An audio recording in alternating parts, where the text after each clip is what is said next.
नमस्कार प्यारे बच्चों, आप सभी कैसे हैं? मस्त हो गए एकदम। मैं मनोज सर आप सभी का SP classes Gujarat YouTube channel में हार्दिक स्वागत अभिनंदन करता हूं।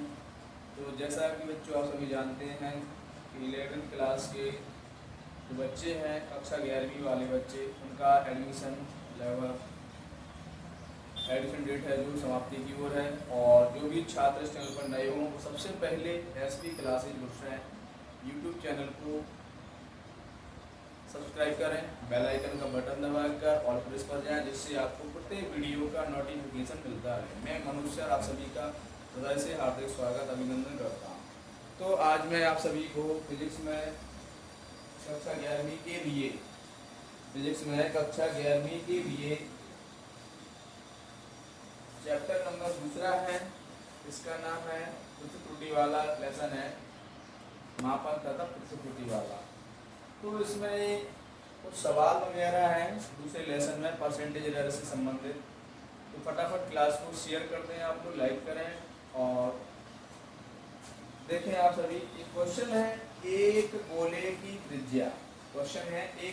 त्रिज्या के मापन में 2% की त्रुटि होती है। कितने प्रतिशत की त्रुटि होती है? 2% की। तो उसके गोले के आयतन के मापन में प्रतिशत त्रुटि क्या होगी? तो गोले के आयतन की मापन में प्रतिशत त्रुटि ज्ञात करना है। तो देखें आप सभी, गोले की त्रिज्या के मापन में त्रुटि कितनी है? 2% है। कितनी है? 2%।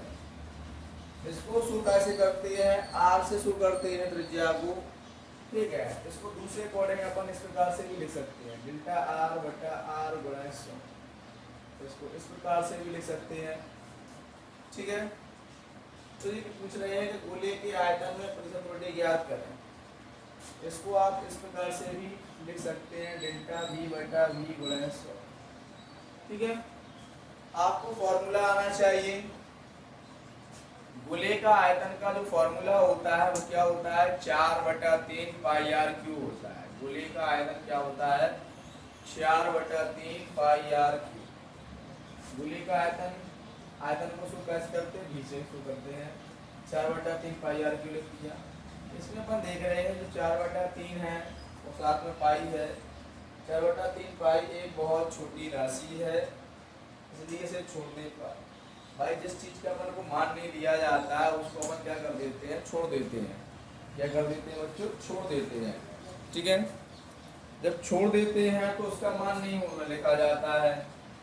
तो क्या है? 4/3 पाई एक बहुत छोटी राशि से इसे छोड़ने पर। तो सूत्र क्या बचा आपका? v बराबर r की घात 3। आप जब भी किसी भौतिक राशि को प्रतिशत त्रुटि के रूप में लिखेंगे तो क्या हो जाएगा? डेल्टा v बटा v गुणा 100 बराबर कोई भी राशि हो, कोई भी चर राशि हो, उसमें जो घात दी जाती है, घात में आप कितनी भी संख्या हो, एक से लेकर कितनी हो, तो उस घात को आपको आगे लिखना है गुणांक में। और क्या था? r है तो डेल्टा r बटा r गुणा 100। इस प्रकार से मान आ गया। आप देख रहे हैं डेल्टा r बटा r गुणा 100 का मान कितना है? 2% है। कितना है बच्चों? 2% है। 2 का गुणा करेंगे तो कितना हो जाएगा? 6%। इसका आंसर आ जाएगा।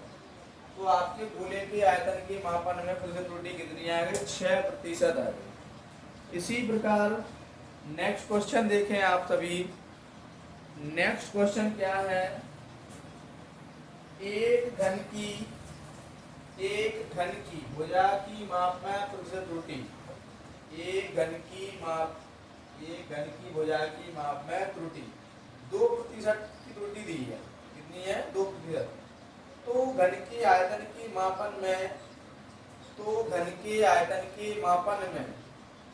क्या प्रतिशत त्रुटि होगी? ये आपका दूसरा सवाल है।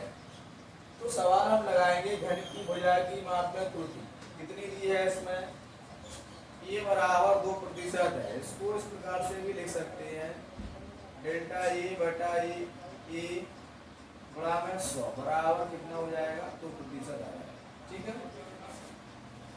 तो इसमें पूछ रहे तो घन की आयतन में प्रतिशत त्रुटि निकालना है। क्या निकालना है? घन की आयतन में प्रतिशत त्रुटि पूछा गया है। प्यारे बच्चों, मैं मनुष्य, आप लोग मनुष्य का सपोर्ट करें और फटाफट क्लास को शेयर कर दें। आप सभी, एक सूत्र होता है, पहले आपको फॉर्मूला आना चाहिए। घन का आयतन बराबर क्या होता है? भुजा क्यूब। जो घन का आयतन का फॉर्मूला होता है बच्चों, वो क्या होता है? भुजा क्यूब होता है। कितना होता है? भुजा क्यूब। तो घन का आयतन को शो कैसे करते हैं? कैपिटल V से। भुजा क्या है आपकी? ए क्यों रख दिया।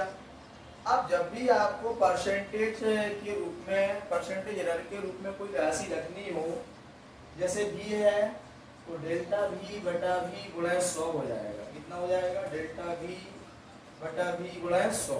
इस प्रकार से हो जाएगा बराबर 3 डेल्टा a बटा a गुणा 100। इसमें मान दिया गया है कितना? 2% है, 3 दूनी 6%। इस प्रकार से आपका आंसर आ जाएगा। तो आपके घन के आयतन के मापन में परसेंटेज एरर कितनी आ गई बच्चों? 6% आ चुकी है। कितनी आ गई? 6%। ऐसे ही क्वेश्चन आपके बोर्ड परीक्षा में पूछे जाते हैं कक्षा 11वीं में। आज से आपका कक्षा 11वीं की जो क्लास है लगभग चालू हो चुकी है बच्चों। अच्छा, नेक्स्ट क्वेश्चन है बच्चों आपका, बहुत ही इंपॉर्टेंट क्वेश्चन है। तो ऐसे ही क्वेश्चन आपके पूछे जाते हैं, कंपटीशन में तक आते हैं ऐसे क्वेश्चन, परसेंटेज एरर वाले। तो जो मैं क्वेश्चन बता रहा हूँ बहुत ही अच्छा क्वेश्चन है। एक घनकीय द्रव्यमान क्या है? एक घनकीय द्रव्यमान तथा उसकी एक भुजा की लंबाई की मापों में अधिकतम प्रतिशत त्रुटियां क्रमशः कितनी है? 3% और 2% है। कितनी दी है? 3% और 2% है। तो घन के पदार्थ के परिकलित घनत्व में अधिकतम प्रतिशत त्रुटि ज्ञात करो। तो इसमें क्या पूछ रहे हैं? घनत्व में अधिकतम प्रतिशत त्रुटि पूछ रहे हैं आपसे। ठीक है, सवाल में क्या दिया गया? घन की द्रव्यमान को शो कैसे करते हैं? कैपिटल M से। त्रुटि कितनी है? 3% है। घन की भुजा में त्रुटि A बराबर कितनी है? 2% है। घनत्व के माप में अधिकतम प्रतिशत त्रुटि ज्ञात करनी है।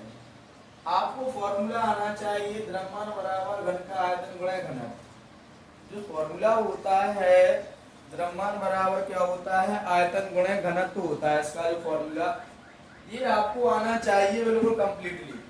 अगर फॉर्मूला नहीं आते हैं तो आप सवाल नहीं लगा पाएंगे बच्चों। तो आपको कुछ फॉर्मूला ऐसे होते हैं जो लगाए जाते हैं वरना आप सवाल नहीं लगा पाएंगे। तो द्रव्यमान बराबर क्या हो जाएगा? घन का आयतन गुणा घनत्व। द्रव्यमान को शो कैसे करते हैं? M से बराबर घन का आयतन क्या हो जाएगा? कैपिटल V गुणा घनत्व क्या है? इसमें रो है बच्चों। क्या है? रो। अब इसमें आपको घनत्व यानी रो बराबर निकालना है। तो जो V है आपका M के बटे आ जाएगा। क्या हो जाएगा? M बटा V हो जाएगा आपका। क्या हो जाएगा? M बटा V हो जाएगा। तो रो बराबर M बटा V। M द्रव्यमान है, V आयतन है। अब आपको एक मान और दिया है, आयतन का तो मान दिया नहीं है, घन की भुजा दी है। तो घन की भुजा दी है तो घन आयतन है। घन का आयतन क्या होता है? भुजा क्यूब।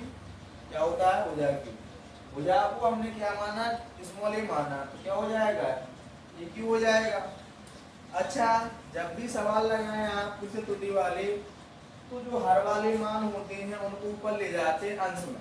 कहाँ ले जाते हैं?